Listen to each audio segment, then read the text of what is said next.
여러분 2023년도가 이제 한 달 정도밖에 남지 않았습니다.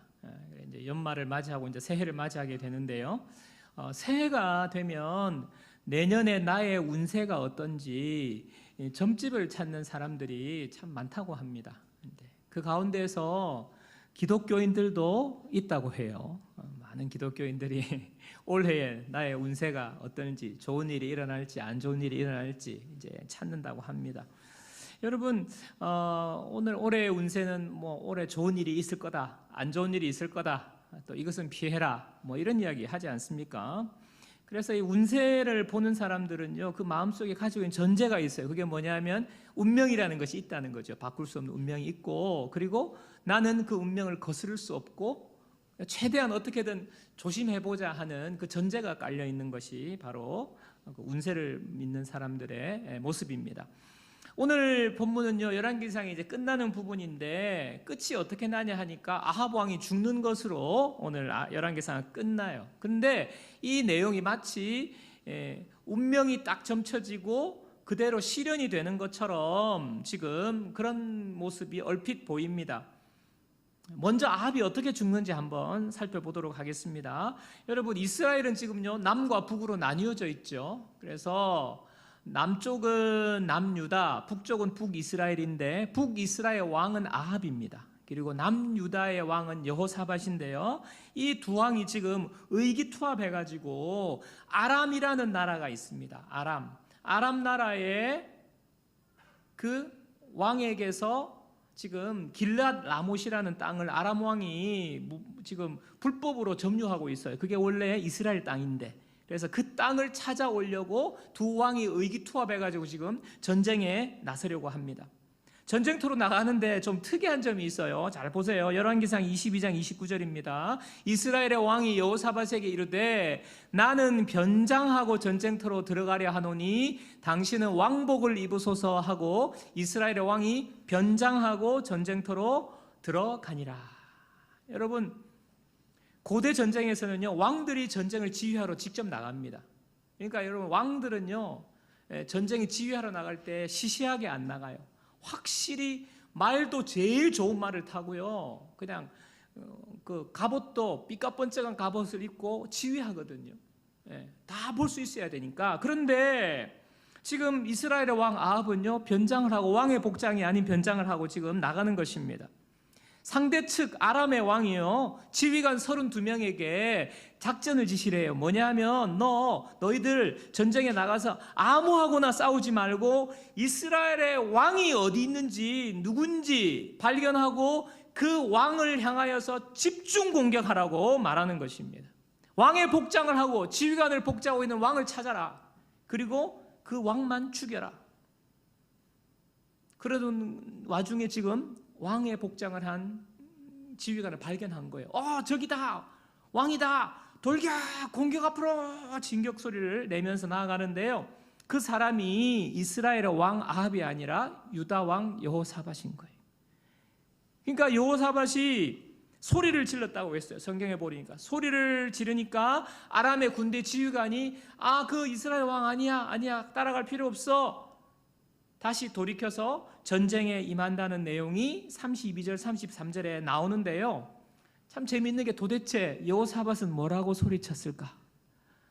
도대체 뭐라고 소리쳤길래 궁금하더라고요. 상상력을 동원해 봤어요. 성경에 나오지 않았는데 아마 이렇게 하지 않았을까요? 저기 왕이 있다, 공격, 전환, 돌격 앞으로 하니까 여호사밧이 나 아니야, 나 이스라엘 왕 아니야, 나 유다 왕이야, 나 아니야, 나 아니라니까 하면서 그 길로 그냥 36개 주랭랑을 놓은 거예요. 여러분, 왕이요, 한 나라의 왕이 전쟁터에서 왕의 복장을 입고 맞짱을 떠야 용맹스럽게 돌격 앞으로 진격을 해야 되는데 이거 너무 우스운꼴 아닙니까? 참, 전쟁이 지금 우스운게 돌아가고 있죠. 자, 변장을 하고 나간 아합 왕이 어떻게 되었을까? 이것도 재미있어요. 보십시오. 열왕기상 22장 34절 35절입니다. 한 사람이 무심코 활을 당겨 무심코 활을 당겼어요. 이스라엘 왕의 갑옷 솔기를 마친지라. 왕이 그 병거 모는 자에게 이르되 내가 부상하였으니 내 손을 돌려 내가 전쟁터에서 나가게 하라 하였으나 이날에 전쟁이 맹렬하였으므로 왕이 병거 가운데에 붙들려 서서 아람 사람을 막다가 저녁에 이르러 죽었는데 상처에 피가 흘러 병거 바닥에 고였더라. 여러분, 변장하고 간 이스라엘 왕 아합은요, 갑옷 솔기에 화살을 맞았어요. 그런데 어디서 누가 쏜지 모를 화살에 맞은 거예요. 여러분, 갑옷은 고대에는 갑옷을 입었지 않습니까? 쇠로 만든 갑옷, 가슴을 보호하는 갑옷, 팔, 머리에 투구를 쓰고 이렇게 갑옷을 입는데요. 이 갑옷이 쇠로 만드니까 여러분 어떻게 해요? 통으로 만들 수가 없어요. 이 갑옷을 이렇게 만들었다 하면 어떻게 전쟁을 합니까? 갑옷은요, 관절의 부분은요 따로따로 만들어야 돼요. 가슴판 갑옷 만들고 어깨 팔 만들고 팔꿈치 밑을 만들고 이렇게 만들어야 되잖아요. 그래서 갑옷에 연결이 되는 그 이음새가 있어요. 그 이음새가 바로 갑옷 솔기라는 거예요. 이음새는 천으로 갖다 대든지 아니면 가볍게 고리 같은 걸로 걸잖아요. 이 빈틈이 있거든요. 이음새가 갑옷 솔기입니다. 근데 이 갑옷 솔기 틈에 화살이 꽂힌 거예요. 세상에는. 부상을 입었어요. 빠져나가서 뽑고 치료하면 되는데 이 전쟁이 맹렬해가지고 병거가 뒤엉킨 거예요. 병거에 갇혀서 지금 그 병거에서 그냥 세월아 내월아 시간 보내가지고 저녁 돼가지고 그냥 죽잖아요. 과다출혈로. 이렇게 죽은 아합을 성경은 다음과 같이 기록합니다. 열왕기상 22장 37절 38절이에요. 왕이 이미 죽음에 그의 시체를 메어 사마리아에 이르러 왕을 사마리아에 장사하니라. 그 병거를 사마리아 못에서 씻음에 개들이 그의 피를 핥았으니 여호와께서 하신 말씀과 같이 되었더라. 거기는 창기들이 목욕하는 곳이었더라. 죽어서 장사 지냈어요. 병거를 씻었어요. 그런데 거기에 뭐가 달려 있습니까? 여호와께서 하신 말씀대로 되었다는 거예요. 무슨 말입니까? 하나님께서 이미 이 사건을요, 아합이 죽을 거라고 예언을 하셨다는 거예요. 엘리야를 통해서 예언하셨어요. 그 말씀이 열왕기상 21장 19절에 나옵니다.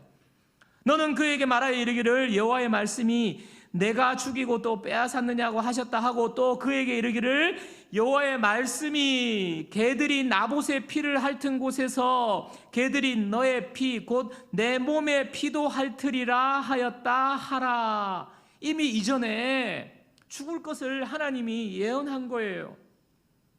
여러분, 이렇게 되니까, 이렇게 전후 문맥을 살피니까 아합이 왜 변장하고 나갔는지 이제 이해가 되는 거예요. 왜 변장하고 나갔는지. 하나님이 말씀하셨어요. 너 죽을 거야. 그 말씀이, 예언의 말씀이 두려웠던 거예요.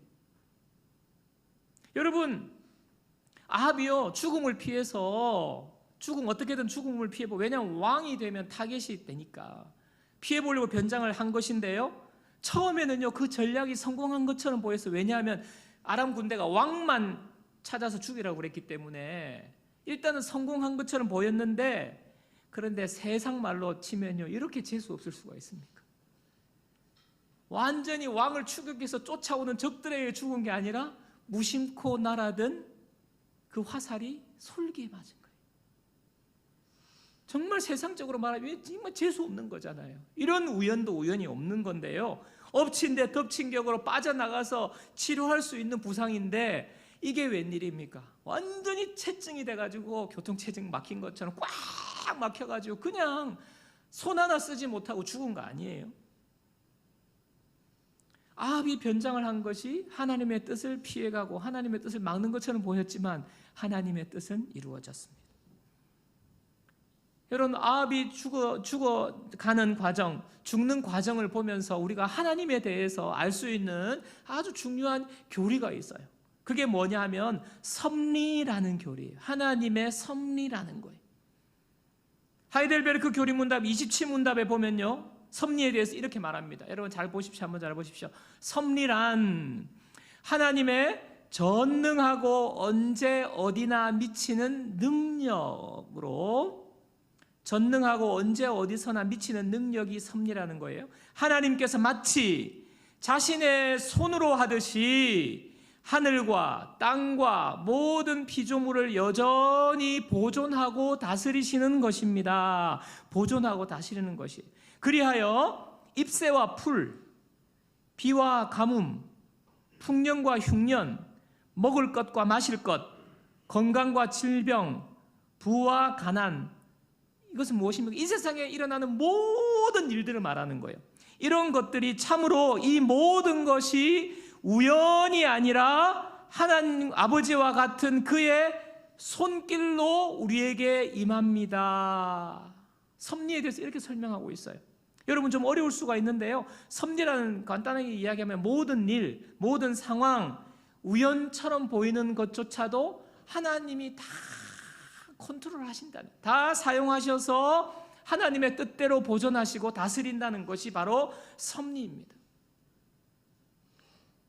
하나님의 뜻 안에서 모든 것이 이루어지고 돌아간다는 거예요. 여러분 그렇다면요, 앞에서 제가 서두에서 말씀드린 목사님 그거는 그러면 오늘의 운세처럼 그 운명론 아닙니까? 하나님이 딱 뜻을 정하고 그대로 하시는 거니까. 근데 여러분 하나님의 섭리는 운명론이 아니에요. 운명론은 뭡니까? 운세는 뭡니까? 너 팔자가 이래, 너는 그냥 이렇게 살아야 돼, 뭐 가난하게 살고 너는 돈방석에 앉아서 살 거야, 이렇게 운명이 딱 정해지는 것, 좋은 일 안 좋은 일, 이렇게 일을 중심으로 일을 말하는 건데요, 섭리는요 그 일을 말하는 것이 아니에요. 그 일 가운데에서 하나님께서 친히 섭리하신다, 하나님이 다스리신다, 하나님이 보존하신다, 어떤 것도 우연이 없다는 거예요. 하나님의 뜻에 반하여서 일어나는, 하나님이 컨트롤하지 못하는 일이 없다, 하나님의 능력을 말하는 것입니다. 섭리가 있다는 거예요. 그래서 섭리는요 운명이 아니에요. 저는요 오늘 이 아합왕의 죽음을 통해서 하나님의 섭리하시는 하나님을 통해서 우리에게 주시는 유익이 있다는 것, 그 세 가지를 여러분께 말씀드리기를 원합니다. 첫 번째는요, 섭리를 통해서 우리가 어떤 유익을 누리냐, 나의 존재 가치, 나의 존재 가치. 하나님의 섭리는요 내가 얼마나 존귀한 존재인지를 가르쳐 주는 것이 바로 하나님의 섭리예요. 여러분 섭리할 때 이 한자도 이 단어도 지금 교회에서나 쓰지 잘 안 쓰는 단어잖아요. 섭자가 뭐냐면 다스릴 섭, 당길 섭, 잡을 섭이에요. 뭐냐면 손으로 하는 거예요. 손으로 뭔가를 다스리고 당기고 잡는다는 것 아닙니까? 하나님이 손으로 다스리고 하나님이 손으로 잡아당기시고 하나님이 손으로 붙잡고 계신다 하는 거예요. 마태복음 10장 29절 보세요. 참새 2마리가 한 아사리온에 팔리지 않느냐? 그러나 너희 아버지께서 허락하지 아니하시면 그 하나도 땅에 떨어지지 아니하리라. 참새 2마리가 나오는데요, 한 아사리온에 팔려가요. 한 아사리온은요 지금 가치로 환산하면 5,000원 정도 됩니다. 그러니까 한 마리 2,500원에 참새 한 마리. 참새 한 마리가 2,500원에 팔려가는 2,500원짜리 정말 하찮은 별 가치 없는 참새를 이야기하면서 하나님이 뭐라 말씀하시냐면, 하나님이 그 2,500원짜리 참새 한 마리도 허락하지 아니하시면 떨어지지 않는다는 거예요. 팔려가는 것도 죽는 것도 사는 것도 하나님이 허락하신다는 거예요. 2,500원짜리 참새도요 하나님이 다 결정하신다는 거예요. 팔려가는 것, 죽고 사는 것, 살아가는 것, 먹이고 입히시는 것 하나님이 다 하신다는 거예요. 그러면서 결론적으로 뭐라 말합니까? 마태복음 10장 31절. 두려워하지 말라. 너희는 많은 참새보다 귀하니라. 우리가 우리에게 일어나는 일들, 무엇을 먹을까, 무엇을 입을까, 앞으로 내 노년 생활이 어떻게 되지, 내 직장 생활이 어떻게 되지, 너무너무 염려가 많잖아요. 근데 참새 한 마리 이야기하면서 참새도 돌보시고 내가 다스리는데 두려워하지 말라는 거예요. 너희는 많은 참새보다 귀하니라.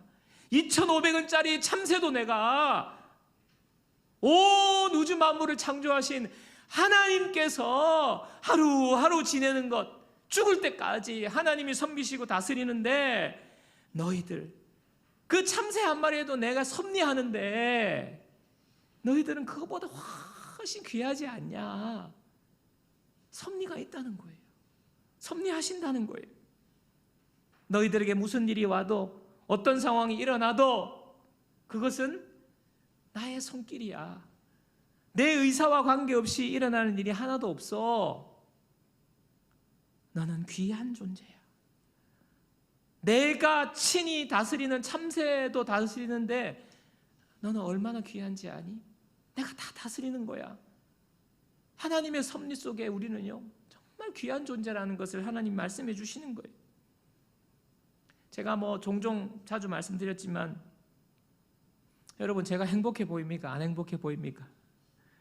여러분, 제가요, 어릴 때 저희 집안에 동생이 굉장히 중병에 걸려가지고 아파가지고 저희 부모님이 그냥 동생 살려볼 거라고 온 정신이 거기 다 팔려 있었어요. 전국 팔방으로 그냥 이 아이 병 고쳐볼 거라고 돌아다녔는데, 제가 어떻게 했습니까? 제 초등학교 4학년 때부터 중학교 2학년 때까지 무려 4년 동안 부모님이 저는 그냥 내팽개치셨어요. 물론 그렇다고 밥을 안 챙겨주시고 그런 건 아닌데, 온 관심이 동생에게 가 있으니까 제가요, 학교 가서 성적표를 받고, 제가 이렇게 우등상, 옛날에 우등상이 있었어요. 성적에서 주는 우등상을 받고 오면요, 부모님이 아무 반응이 없었어요. 이야, 우리 아들 정말 우등상 받았구나, 이렇게 격려하고 칭찬하고 잘했다, 칭찬을 받아본 제가 기억이 없어요. 모르겠어요. 우리 부모님은 내가 너 칭찬 많이 했다 하는데 저는 기억이 없는 걸 어떻게 해요? 기억이 없고요, 격려 받아보고 정말 이렇게 우쭈쭈 받아본 기억이 없어요.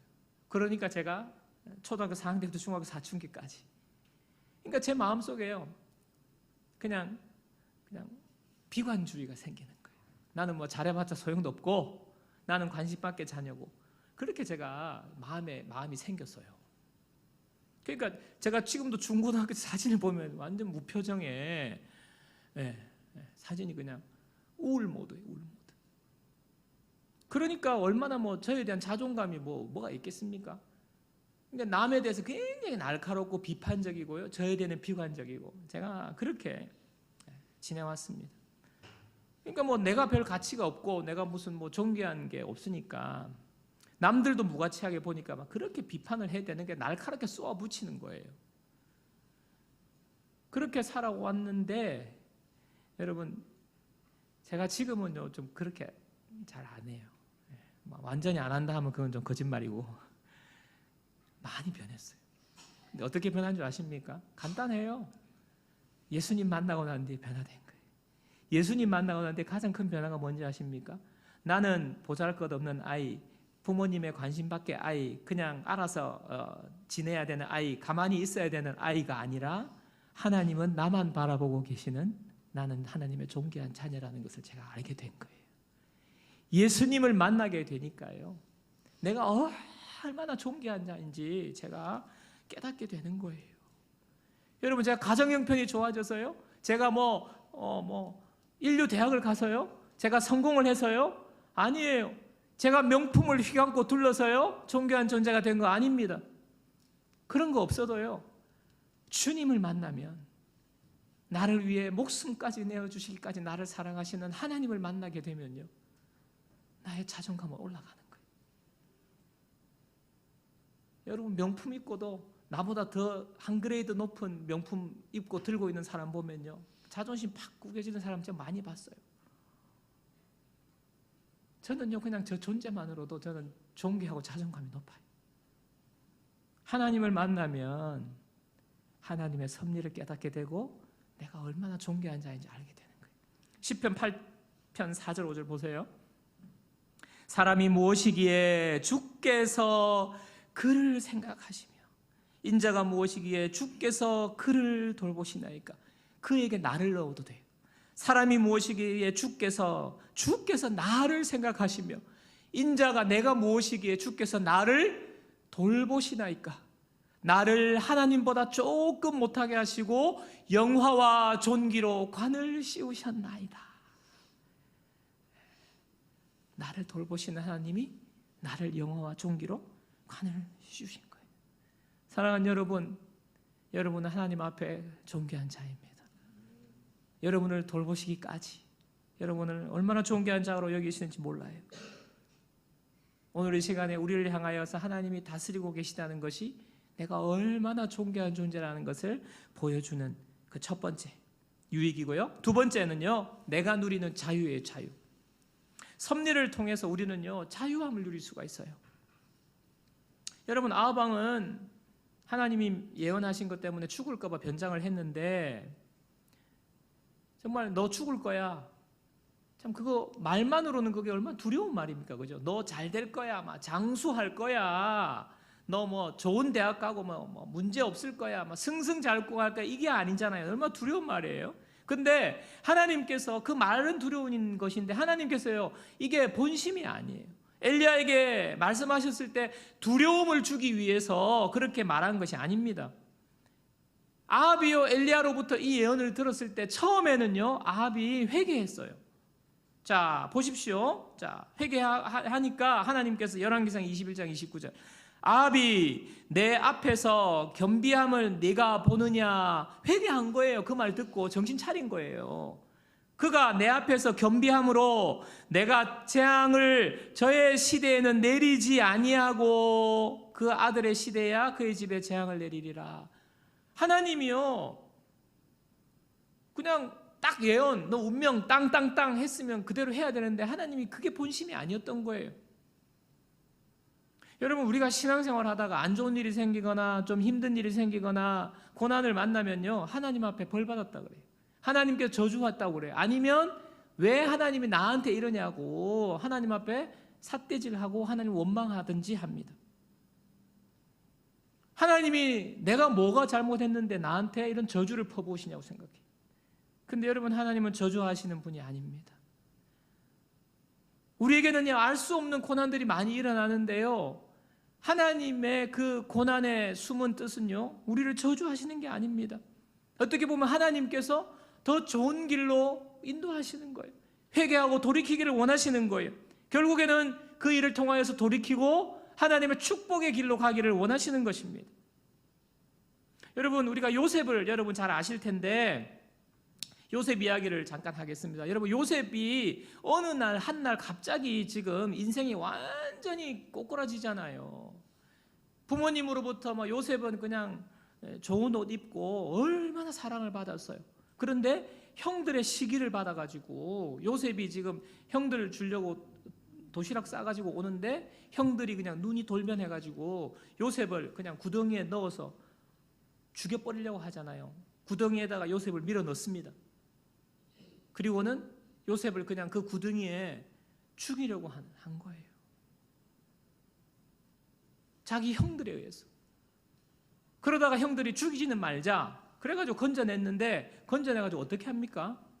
지나가는 그 상인에게, 애굽으로 가는, 이스라엘에서 애굽으로 가는 그 상인에게 동생을 그냥 팔아버려요. 인신매매를 해버립니다. 하루아침에 형들 도시락 싸들고 갔다가 생매장 당할 뻔한 이 충격적인 일을 겪고 난 다음에 그 길로 바로 인신매매로 팔려서 애굽의 노예로 간 거예요. 여러분, 이런 갑작스러운 날벼락이 어디 있어요? 이런 고난이 어디 있습니까? 근데 애굽의 노예로 팔려가가지고 거기서 이제 노예 일을 하는데 억울하게 또 성추행범 누명을 쓰잖아요. 감옥까지 가잖아요. 노예로 사는 것도 서러운데 노예인데다가 감옥에 갇혀서 그렇게 살아온 인생이요 15년 이상이 돼요. 하루아침에 인생이 끝장난 거예요. 그러다가 총리가 되잖아요. 총리가 돼서 형들을 만나게 됩니다. 자기를 죽이려고 구덩이에 밀어넣었던 그 형들, 자기를 인신매매로 팔아버렸던 그 형들을 만나거든요. 근데 형들을 만나서 요셉이 하는 말을, 여러분 같으면 뭐라 말하겠어요? 여러분 같으면 요셉이 한 말 한번 보십시오. 창세기 45장 4절 5절. 요셉이 형들에게 이르되 내게로 가까이 오소서. 그들이 가까이 가니 이르되 나는 당신들의 아우 요셉이니 당신들이 애굽의 판자라. 당신들이 나를 이곳에 팔았다고 해서 근심하지 마소서. 한탄하지 마소서. 하나님이 생명을 구원하시려고 나를 당신들보다 먼저 보내셨나이다. 여러분, 제가 강주에서 읽은 부분 유심 보시면요, 요셉이요, 형을 만나서 당신들이 나를 팔았지, 판자다, 분명히 기억하고 있어요. 그 상처와 아픔과 고통과 트라우마를 기억하고 있어요. 그런데 뭐라고 말합니까? 근심하지 마세요. 한탄하지 마세요. 마치 뭐 애굽에 판 거를 갖다가 형들이 십시일반 돈 모아가지고 뭐 해외 유학 보내준 것처럼 지금 오히려 그런 분위기지 않습니까? 그러면서 하나님이 이 일은 나를 먼저 보낸 것입니다. 생명을 구원하시려고 보낸 거라고요. 지금 그 고백하는 거잖아요. 하나님이 생명을 구원하시려고 나를 당신들보다 먼저 보내셨나이다. 지금 자기가 지금 구덩이에 빠지고 애국으로 팔려오고 감옥에 가고 이렇게 지금 모든 과정이 뭐예요? 하나님이 먼저 보내신 거래요. 하나님의 섭리로 해석을 한 거예요. 내가 저 형들 때문에 내 팔자가 이렇게 꼬였다. 내 인생 죽을 뻔했다. 그런데 내가 총리가 되었으니 이제 만나기만 해봐라. 내가 복수하고 말 거야. 이렇게 해석한 게 아니에요. 하나님이 나를 앞서 보내셨다고. 하나님의 섭리로 해석을 하게 된 것입니다. 여러분, 요셉에게 지금 왜 트라우마가 없겠어요? 왜 상처가 없겠어요? 구덩이에 밀어넣고 자기를 보면서 깔깔깔 웃는 형들의 그 눈빛이 눈에 선할 것입니다. 노예로 팔아버린 그 형들의 모습이 그냥 눈에 선했을 거예요.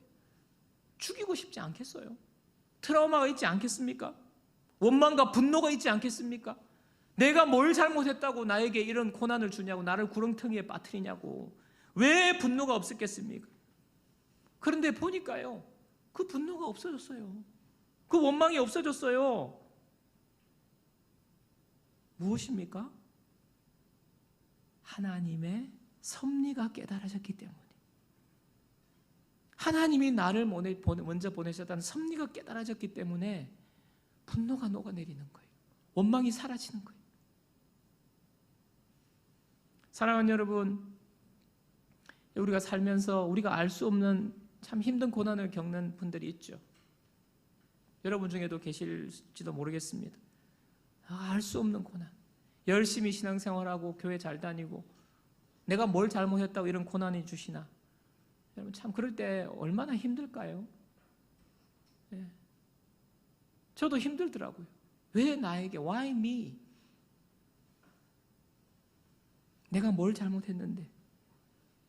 나는 하나님 잘 섬기고 목사로 그냥 주님 사랑했는데 나에게 왜 이런 고난을 주시나? 원망이 생겨요. 참 힘들어요. 그런데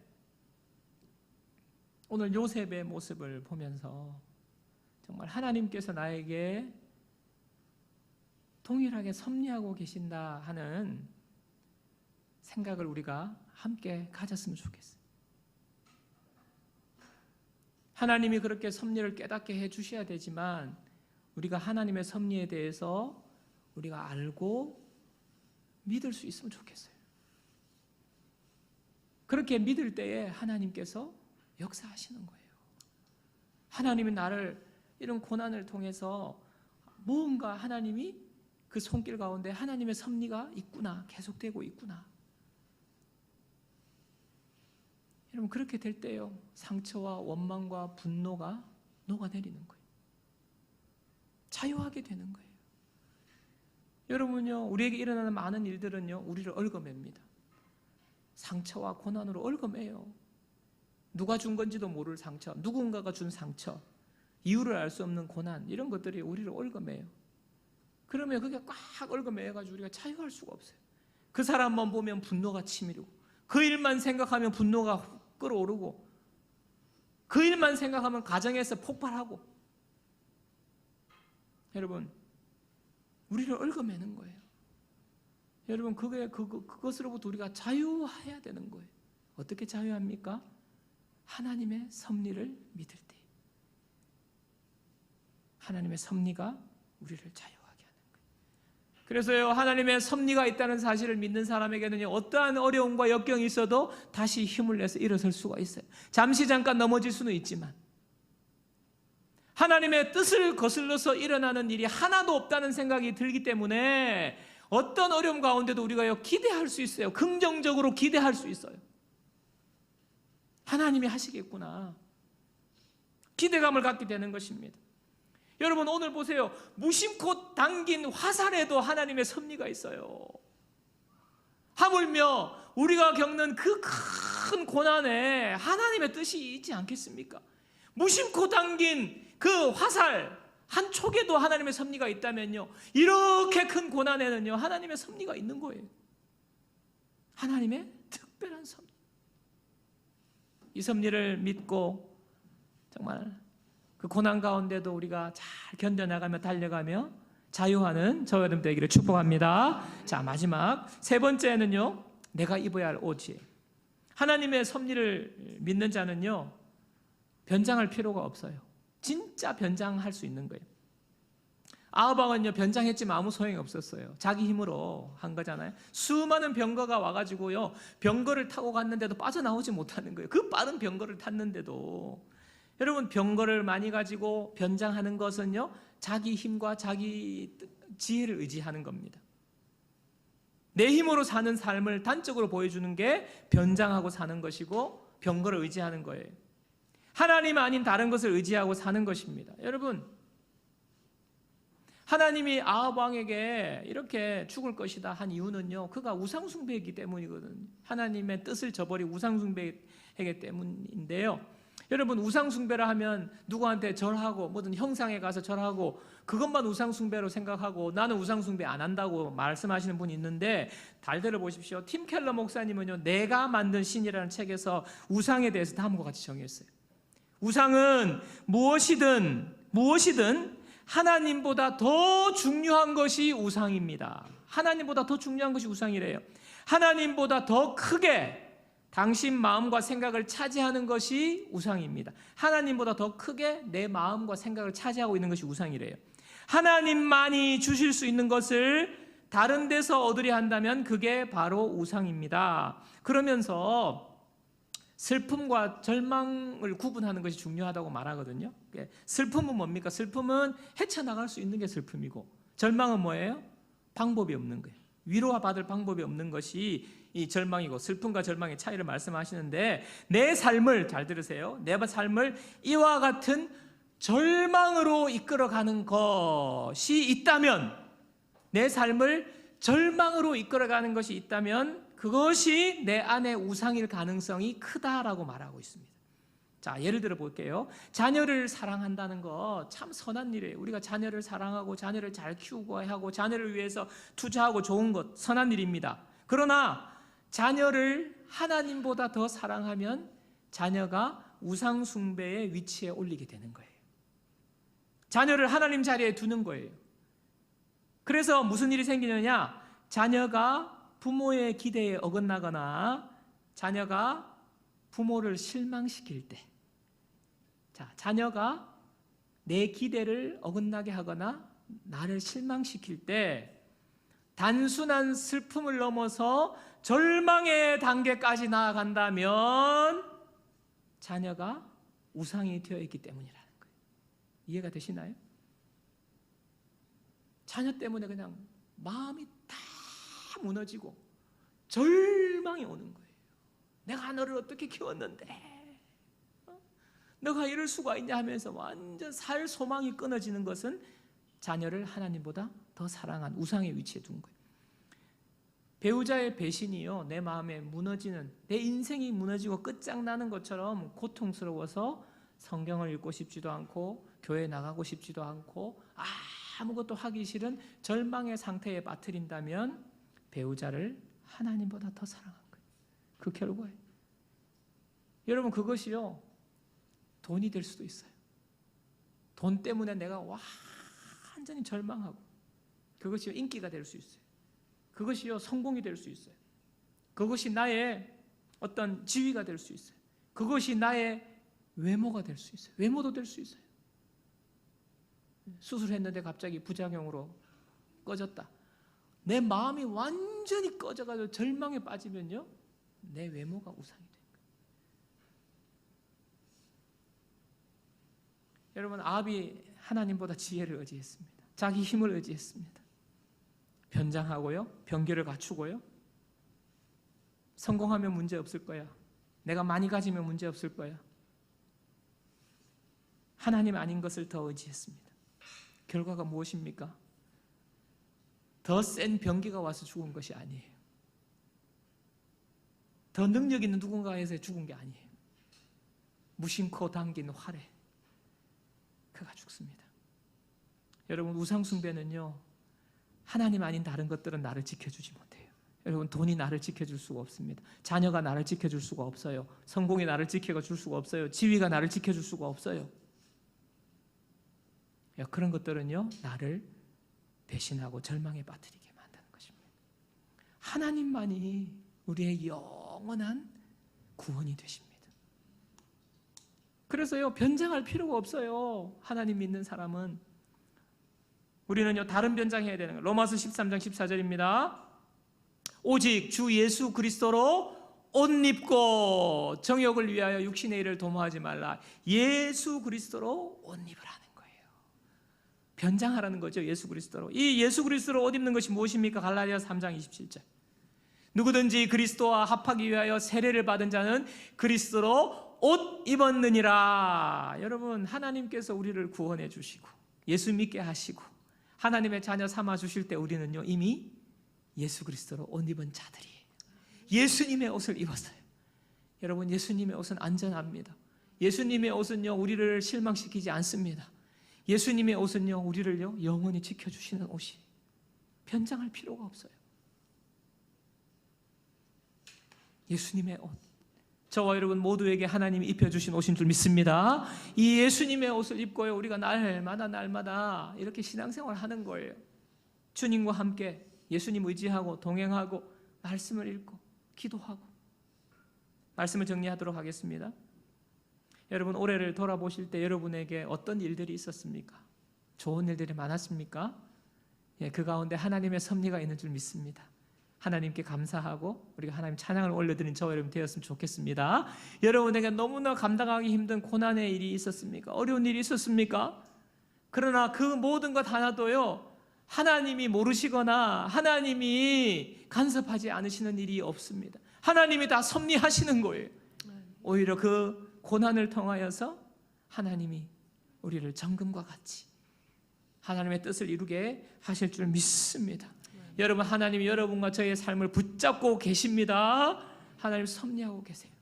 이 섭리를 믿고 남은 올해 믿음으로 달려가기를 축복하고요, 내년도 변함없이 하나님의 섭리 가운데 살아가는 우리 모든 사랑하는 주의 자녀들 되시기를 축복합니다.